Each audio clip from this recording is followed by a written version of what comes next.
You too. What's going on? What it do? This is day 5. Day 5 of posting consistently as a small creator, following this trend of YouTube pushing out small creators. So today we're going to switch it up a little bit. I want to talk to you about a time where I almost got shot in a studio session. So let me flesh it out a little bit, but I'm going to get straight to the point, right? That's why you guys are here. You saw the title and you're like, what happened? What's going on? So, listen, back in 2021, when I moved here with my son's mother, we moved here because we were doing studio sessions back in Reading, Pennsylvania, and we were doing pretty well up there. So we moved down to Atlanta, and we were like, all right, we're going to take what we're doing up here, and we're going to come down here. So I was doing whatever I could to get clients. She was hitting people up on social media, connecting with people. I was doing the same, and we were getting some people coming through. At that time, we were living in like a garage, and we turned it into a studio, and people were coming through. They were paying for studio time. Now, we wanted to get more clients and build out more to, scale. So what we started doing was I'll pull up on you. Say if you're the artist, I'll come to you with my equipment, and it'll cost you a little extra, but I'll come and bring the studio to you.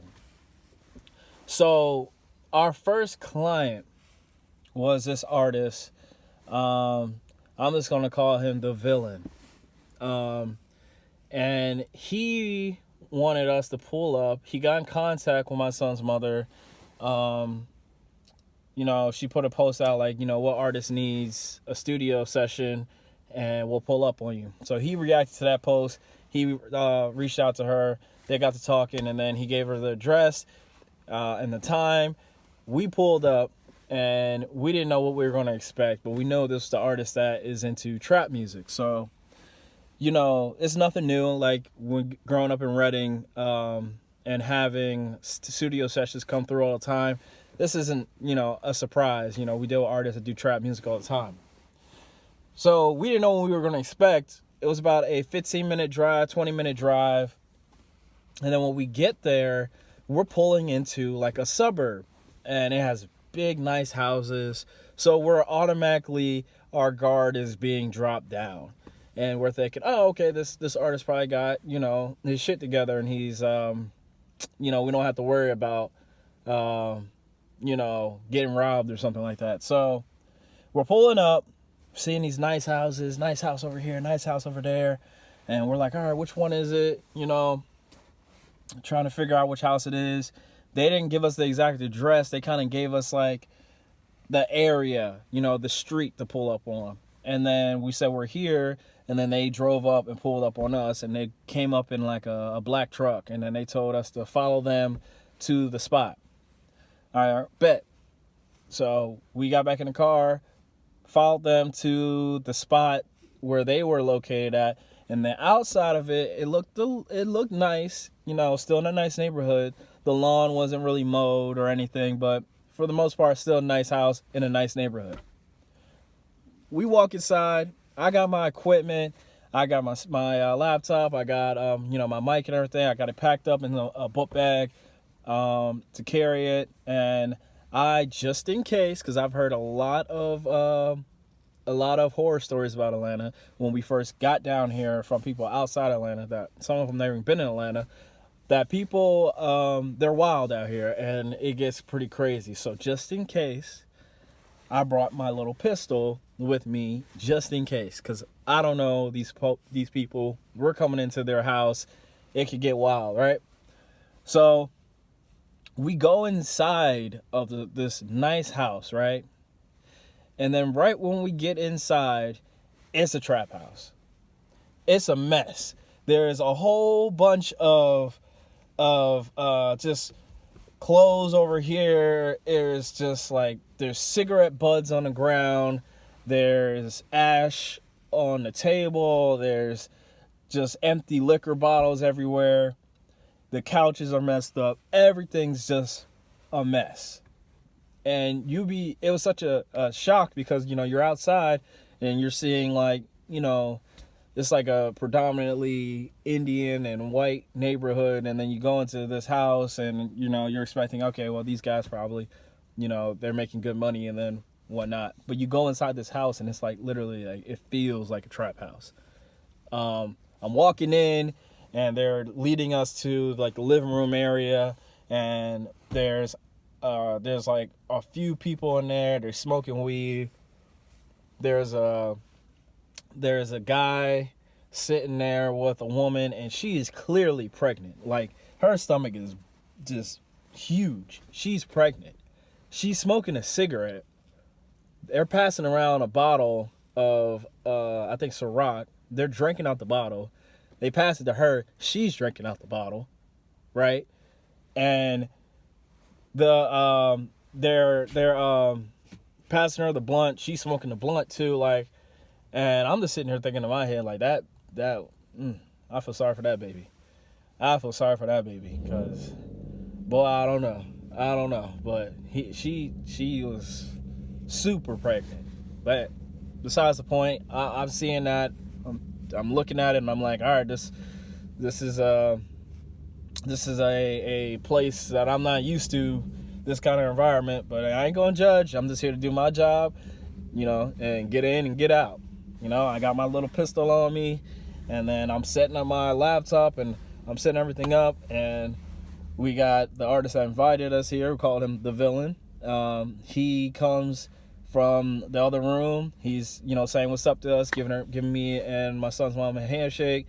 He got a gun on his waist too. And it's a gun. Like, makes my little gun look like a toy compared to his gun. And then when I notice his gun, I notice a guy on the couch that's next to the woman with the baby in her belly, clearly. He got a gun, and I don't know if she got a gun, but she had something something underneath that blanket. I don't know what it was, but he definitely had a gun. He had a big gun. It was like a fucking, shit, I don't know nothing about guns. I guess it's called an AR, AK, big ass gun. I'm like, how does it? All right, I'm just not gonna say nothing to offend these folks. I don't know these folks, and clearly I'm outgunned and outmatched because literally there's like 6 or 7 people in this house, and they all got guns. So I'm not thinking about anything getting out of hand and getting hostile. I'm just like, all right, I'm just gonna make some music. We're gonna get this money, and then we're gonna get up out of here. So what the artist wanted, The Villain, what he wanted a feature from my son's mother, because she's a rapper, and he heard her music and he was like, yeah, I want to do a feature. I want to do a song with you and a feature. So she was like, all right, cool. They had me make them a beat. Of course, I had the laptop, so I took about 15 minutes. I had created a beat, trap beat, something real dope. And then we had them record on it. Now, mind you, they have their own setup and they have all their stuff too, but they called us over here because, they played me some of their music, and honestly, it just didn't sound that good. Like, didn't sound like they knew how to put things together. They had FL Studios and things like that, but their sounds were just not that great. So they heard what I could do, and they're like, oh, this is nice. This is really dope. So they're watching me make the beat, and I'm using Splice and Arcade. I'm taking these samples, chopping them up a little bit, putting drums under it. It takes me really fast. It looks really easy to them. So they're like, oh, okay, cool. I see what you're doing there. They start recording. My son's mother puts her verse down. The artist puts his verse down. And then they said, all right, cool. That sounds great. That's a good one. Let's make another one. I said, okay. Mind you, the whole time I have on my phone a timer. And what I do when I do sessions is I do every hour I charge you whatever my hourly rate is. So say right when we start, we're going to do, or after the first hour, we're going to do whatever. I'm going to be like, okay, if you want to continue forward, there's going to be another whatever. So like at the time, I think I was charging like $20 or $40 an hour, something like that. It's nothing crazy. So before the session started, I was like, hey, before I start recording and everything, it's going to be $20 an hour. Now, they were like, oh, yeah, it's cool. We'll cash app you. We'll do what we got to do, and we'll take care of you. So I said, all right, cool. I'm not trying to, pressure it, push forward. We're already here.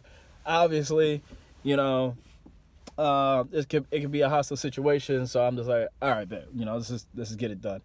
So the first hour passed, and we created 2 songs. Everybody's having a good time. Everybody's vibing. People smoking, drinking, songs sounding great.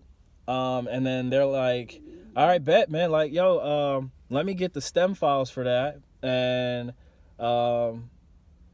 let's set up a music video and this, that, and the third. I was like, yeah, I'll be happy to send that to you.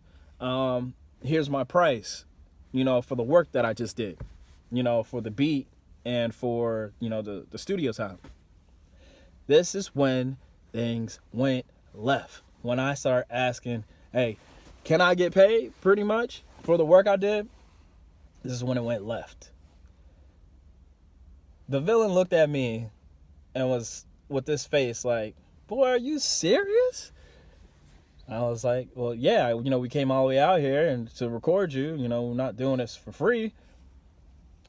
He was like, man, listen, everything you just did on that laptop, I can do myself. And everything that you did, I watched you, boy, it didn't look hard. It looked easy as hell. Now, he's basically just shitting on everything that I just did and saying it's easy and he could do it all himself. And I'm thinking like, well, yeah, you could, but you called me over here to do this. And then before I could even have a rebuttal, he was like, but if that's the way you feel about it, man, we can have a shootout in this bitch right now. Reaches for his gun. And the dude on the couch reaches for his gun. And then the other guys that's in the other room, they look like they tensing up. They're in the other room, but I'm looking around and they're looking like they about to get ready to do something. And then my son's mother is right like next to me, and I'm like having my hand on my lap, and I'm thinking, oh, is this about to get real?